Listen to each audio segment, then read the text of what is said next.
Halo, habari. Mimi naitwa Jifunze na hii ni Swahilituts. Leo katika Adobe After Effects tutaangalia namna kutengeneza transition kutoka kwenye video moja kwenda kwenye video nyingine. Na naomba nimshukuru jamaa mmoja anaitwa Ian Kachungira ambaye yeye ndiye alinipa video hizi, akaniambia brother, tumia hizi video katika Swahilituts. Huyu jamani creative designer lakini pia ni photographer mmoja mzuri sana. Unaweza ukamtizama kwenye website yake ambayo ni www.iankachungira.format.com. Kwa moja hapo unaona niko ndani ya composition yangu ya kwanza ambayo naita start. Composition hii ni 1080p, maana yake ni 1920 by 1080 hapo. Lakini kwenye zile video ambazo nimekwambia alinipa Ian Kachungira, ambazo ni video fulani zimekaa vizuri hivi, nikasema hizi zitapendeza sana mimi kuzitumia, na drag video zangu nakuja hapa kwenye After Effects na ingiza hapo kwenye projects. Video hizo zitakuwa uploaded successfully. Kwa tunakuja hapa juu kwenye layer, tunasema layer, tunasema new, tunasema solid hapo, au unaweza kusema control y au command y kwenye Mac, moja kwa moja kufungua composition yako hapo. Kwa tunasemaje hapa? Tunasema ya kwanza, maana yake hizo solid zetu ambazo tunataka tuzi animate hapa.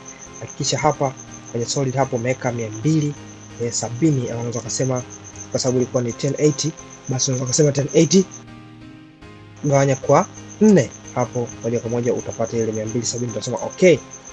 Kwa moja hapo umetengeneza solid yetu ambayo iko namna hiyo. Kwa tuna solid yetu ambayo tayari tumeshaitengeneza. Solid hii nataka anchor point yake iwe upande wa kushoto kabisa mwisho, lakini pia tuna hold S ili kupata scale hapo. Tunatoa lock ya hii scale, tunaenda kwenye 20 frames hapo, tunaweka scale yetu iwe 100, lakini tunasogea hapo mwanzo, tunasema tuna alter value ya x, maana hapa ni x, y, hapo tunasema 0, value yetu ya x hivyo, maana yake itakuwa nini? Itakuwa ni kitu kama hiki tap kwa mwisho hapo. Kwa unaweza kusema ukachukua hizo keyframe zako mbili, uka right click kusema keyframe assistant, ukasema easy ease hapo. Unakuja hapa kwenye graph editor, ukachukua hizo ukavuta kidogo hapo namna hiyo, unapata kuona kitu ambacho kinakaa smooth namna hiyo. Na kwa sisi hiyo tunaona imekaa sawa. Inabaki kazi gani hapo? Inabaki kazi ya kuduplicate.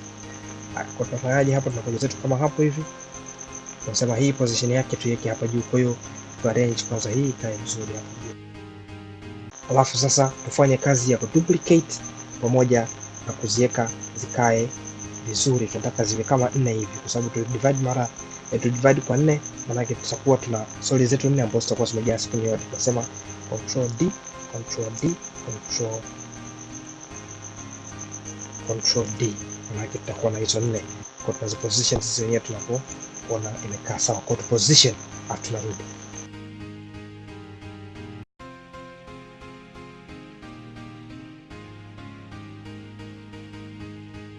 Kwa hiyo moja kwa moja hapo tunaona tuna layer zetu ambazo ni 4, lakini tunaweza kuona kama layer moja kwa sababu zina rangi sawa, lakini hizo layer ziko 4 tofauti, na zote zinatoka kwenye 0 zinaenda kwenye scale ya 100, ambapo scale yake inajaa upande wa kulia. Kwa nini tunasema scale hapo?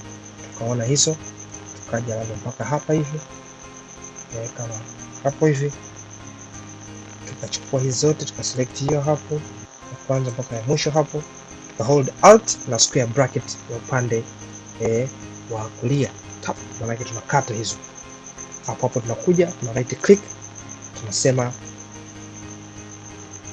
keyframe assistant square sequence layers, click hapo, maana yake nataka sequence layers. Unakuuliza, unasema ndio. Kwa hapo unasema okay. Moja kwa moja hapo layers zitakuwa sequenced namna hiyo, lakini tunaona hapo layers zinaenda zinakuwa hazionekani. Ndio tunasogea mpaka hapa kwenye 20 frame hapa, au hapa kwenye 20 frame ya 2 hapa, tukasema alt na square bracket ile upande wetu wa kulia, basi tutajaa mpaka hapo. Kwa hiyo tukaminimize hapo kuona kitu gani tumetengeneza. Tukipendezwa nacho basi tunakiacha, tuangalia.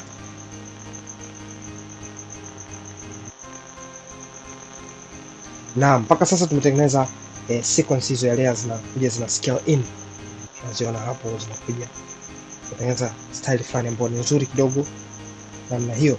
Kwa kinachofuata hapo, tunafuata kitu gani? Sasa tunafuata pre-composition. Inabidi tu pre-compose hizo layer ili tuweze kutumia sisi tunavyotaka sasa hapo. right click hapo, tunasema pre-compose. Pre-compose hapo sisi tunaita slides, maana yake composition yake inaitwa slide. Hapo tunasema hakikisha umeweka move all attributes into the new composition, tunasema okay, maana yake hiyo itakuwa ni moja hapo. Kwa tunakuja tukaja hapa kwenye slides hizi, tuka click hapo moja kwa moja tunaingia kwenye composition ya hizo layers. Lakini hapa kwenye hii tunakuja tuna add zile video zetu, tunachukua hii video tunakuja tunaiangusha hapo kwenye composition yetu ambayo inaitwa moja. Tukisogeza mbele kidogo hapo, angalia video inafika wapi. Tutoe kwanza hii, tushai hii slides, angalie kwanza hiyo inaenda mpaka wapi. Kama hapa hivi kwenye 3 seconds hapa, basi ije ile slide yetu ambayo inaitwa slides, pre-composition yetu ambayo inaitwa slides. Kwa sisi tunaweza kuchukua hiyo kusogeza mpaka hapa na hiyo kufika hapo, tunaona hiyo imeingia. Turudishe hiyo visibility hapo, tunaona hiyo imeingia namna hiyo. Tunakuja hapa kwenye effects and presets, tunaandika Venetian. Tutaka tupate Venetian blinds, tutachukua Venetian blinds hizi tutaziangusha ndani ya slides zetu hapa. Kwenye effects and controls hapa tunaona Venetian blinds. Tunasema hapa transition completion hii tuweke 50, tuweke keyframe hizo. Tunasema direction hapo si tuweke -90 kama kawaida hapo, lakini width yake pia tuache hiyo 24. Tuone hapo kitu gani kinatokea. Kwa hiyo tutasogeza mpaka hapa hivi, tuone kile kitu gani kitakuwa kinatokea. Na tunaona kama kuna sauti fulani. Tutoe kwanza sauti, hatutaki sauti isikike kwa sasa. Tunaona tunapata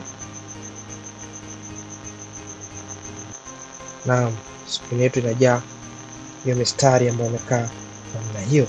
Lakini hapa tunaweza tukaja tukasema fill. Kwa hii fill tukaiangusha hapa kwenye Venetian blinds. Fill yetu hii tuna value yetu specific hapo, kwenye click hiyo. Tukuja hapa kwenye value tunasema D337.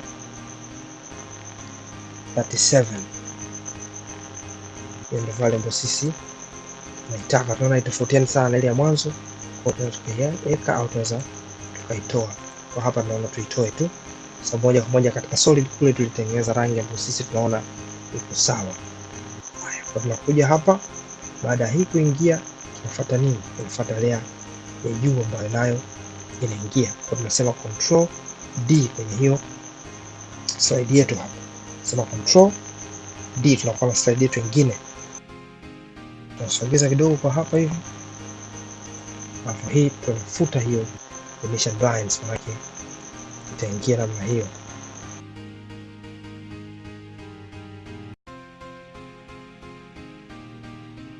Na tunaweza tukasema tuka hold shift, tuka hold zote mbili, tukasema S scale, tukaongeza kidogo scale zake hizo, sema +2. Zote mbili hizo scale zake zimeongezeka kidogo ili tuone fit kabisa hapo namna hiyo. Kwa moja kwa moja tuna hizo layer zetu ambazo zimekaa namna hiyo. Lakini kwenye hii slide yetu ya pili tunaweza kusema T, opacity yetu hapo tupunguze kidogo, tuweke kama 75. Tutakuwa kama transparency fulani hivi tunaiona hapa namna hiyo. Lakini tunaweza tukachukua hapa kwenye project hapa, tukachukua hii layer yetu, hii video yetu ya pili, tukaisogeza hapa hivi. Tukasogeza video yetu kama maeneo haya hapa hivi, na tukazima audio yake, hatutaki audio yake. Na tukachukua hii, tukasema control D, tukaanza tukaduplicate slide yetu ya tatu, tukapandisha juu hapo, tukasogeza hapa kidogo, tukaja hapa kwenye trackmat hapa, tukaclick hapo, tukasema format slides namna hiyo. Kwa moja hapa itakuwa inatokea inakuja mwishoni nakuja natokea hiyo. Sasa tuna kitu ambacho kimekaa namna hiyo. Tunaona kuna kama mistari fulani hivi inabaki kwenye video yetu mpya.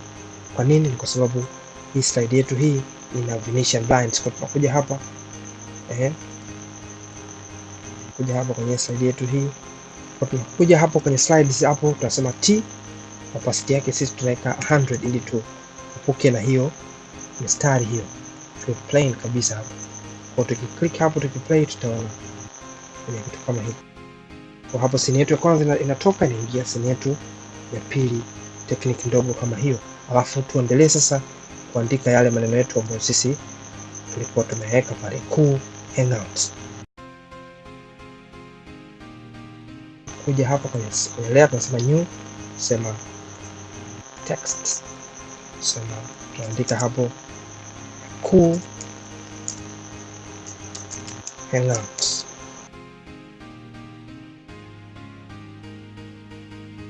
Kuja hapa kwenye Windows tunasema align, tunajaribu kuweka katikati hii cool hangouts. Kwa tuna text yetu ambayo iko namna hiyo hapo. Kwa hiyo tuna animate hii text itoke chini hapo ipande juu kidogo. Tunakuja hapa kwenye animate, tunasema position.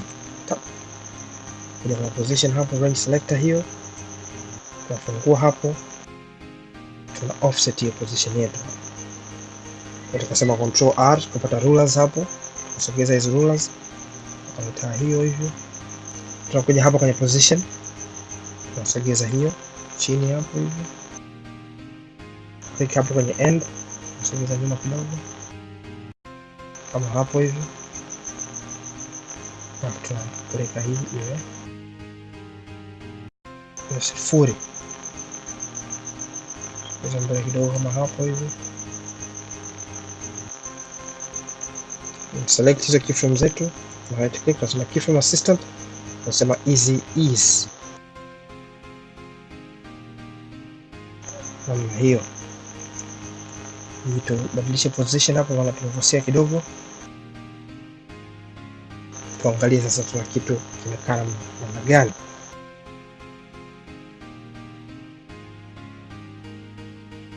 Naam, sisi tume animate start, tume animate end, lakini ukitaka unaweza ka animate start likaanza na kwanza mpaka la mwisho. Sisi tumefanya mwisho mpaka la kwanza kwa sababu tume animate kwenye end.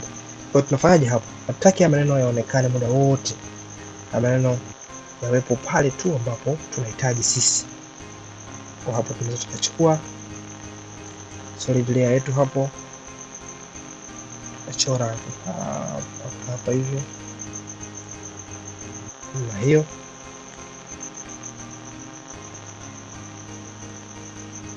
Kaja kwa maneno yetu kwenye trackpad hapo tukasema alphabet shape 1. Maana maneno yatakuwepo pale tu ambapo shape 1 ipo. Tunasogeza nyuma kidogo kama hapa hivi. Na hiyo tunakata hii shape 1 out na square bracket yetu hiyo. Tutaangalia hapo tutengeneza kitu ambacho kinafanana na hiyo.